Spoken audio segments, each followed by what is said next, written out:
Okay, so in your whole application, apart from your step exams, obviously your US clinical experience hold the most prime position. So if you have, let's say, 2 to 3 or 3 to 4 months of US clinical experience, it is said to be a good amount. And even though it does not say that it's mandatory like by the book, but it is because programs use that as a filter to actually, review your application. So you have to have US clinical experience in your chosen field. So, like for my experience, I did like 4 electives till now. And so, what you need to know about US clinical experience is the differences, like, the ones that are available to you. If you're a student, you have the option for applying to electives to universities. And for university electives, definitely you have to research on the university websites, and the application process for every university will be different. You have to send in an application, and they will like select you or not select you. So that's just for universities. And since now the COVID has gone, so most universities are opening up. So keep an eye out and definitely apply to universities. That should be your first preference. But if you're, let's say, a graduate and you cannot apply to university electives, or you're not selected for university electives, then also it's not the end of the road. You have to get electives and clinical experience somewhere. So there comes the role of networking and agencies. So definitely, directly get in touch with doctors, use your family networks to, get US clinical experience at some outpatient clinics or shadow some US physician by their permission, obviously. And then you can also go by agencies. Agencies actually do have a lot of good options sometimes. So that's definitely one way to go. I think Yosemite Saki itself has a lot of options, and I did one through them. So yeah, it's a great one. So definitely go with that. And when you are like applying for US clinical experience, there are a few things that you should always keep in mind. First of all, do not geographically limit yourself. Do not do all your US clinical experiences at one place, because that will negatively impact your application in a way that programs will see that you have some sort of geographical, inclination towards a certain city. So do not do that. Spread it out, and especially do it over the East Coast places like New York is very IMG friendly. So go for that.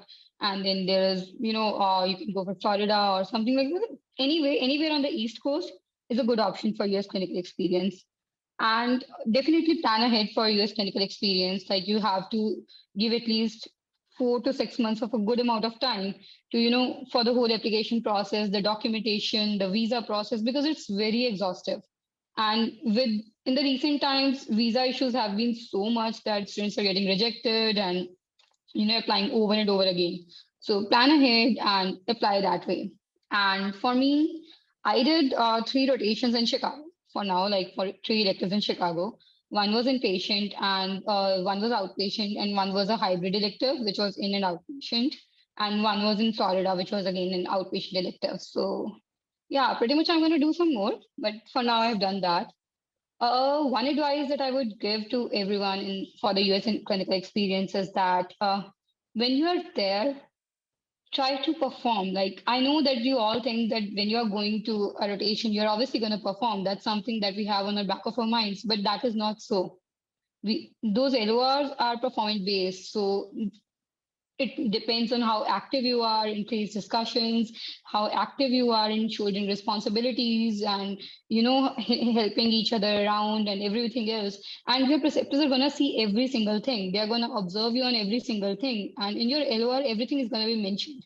So when you are there, be attentive, be active, and definitely perform enough that you can say to yourself that I did well on this rotation. So that's definitely one thing to always remember. And second thing is that for a lot of aspirants, ask me a lot of times that how to prepare for US rotations. So I would say if you want to do something beforehand, especially for any specialty, when you are starting with a rotation, try to learn about the bread and butter diseases of that particular specialty, so that when you are there in the clinic, you know the stuff. You know when a patient is presenting with a particular disease, especially if it is like as common as diabetes or hypertension. You should know everything about it, because that is expected of you. That is the basic thing that is expected of you. Then know how to take history, know how to take physicals, your common drugs, their uses, their side effects. You should know this stuff because that is expected of you as a doctor. So yeah, for US rotations, this is like some things that you have to keep in mind.